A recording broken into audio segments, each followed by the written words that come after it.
মাওলা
পুত্র কন্যার মাঝে ঠাকুর হইয়া নিরুদ্ধ। বহু বছর সময় লাগছে এই কথাটার অর্থ বুঝতে, কারণ গান শুনতে পারি, গান গাইতে পারি, কিন্তু এটার অর্থই যদি না বুঝি তাহলে আমি সেভাবে চলবো কিভাবে? পুত্র কন্যার মাঝে ঠাকুর হইয়া নিরুদ্ধে। পুত্র কন্যা কারা? এগুলি হইল বেড়া, এটি হইল মোহ। পোলা হইছে, মায়া হইছে, নাতি হইছে, পুতি হইছে, দুটি হইছে, সুতি হইছে, এত কিছু হইতে হইতে ৭২,০০০ মোহের পর্দা পড়ে গেছে। ওই পারে পরম বন্ধু, এপারে আমি ওয়াদা দিয়েছিলাম যেখানে যে অবস্থায় থাকি আমি যেন তোমাকেই দেখি, আমি যেন তোমাকেই ডাকি, আমি যেন তোমার এই ওয়াদা করে মায়াময় জন্মদ্বীপে আমরা এসেছি।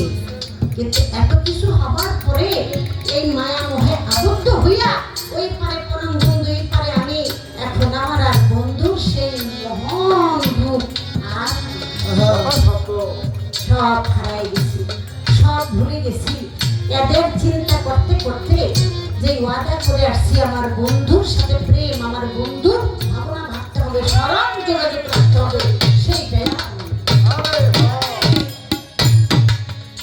এজন্য আমার আল্লাহ বলেছেন দুনিয়ার মানুষ আওলাদ আর সম্পদ, সবচেয়ে পরম, সবচেয়ে শত্রু এবং বিপদ। বালা মুসিবত তার নাম হলো আওলাদ আর সম্পদ। আপনার আর শত্রু লাগবে না, সম্পদ আছে তো তাতে কামিয়ে গেছে।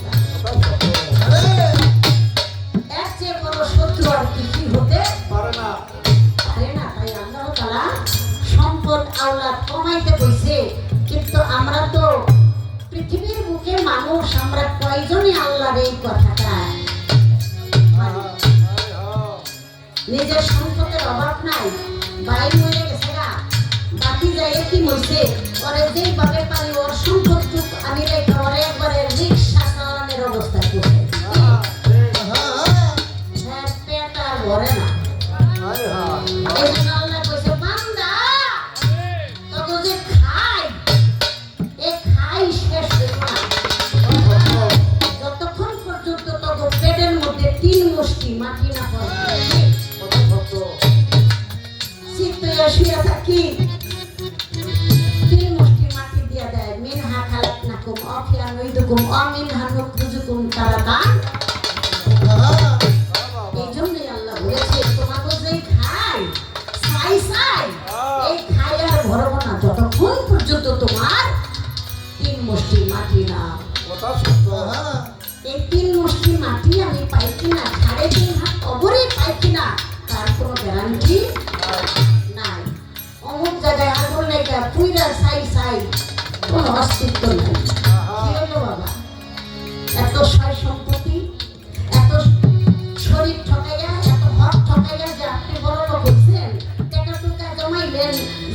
এই করলে খুব একটু কবরের জায়গাও দরকার হইল না।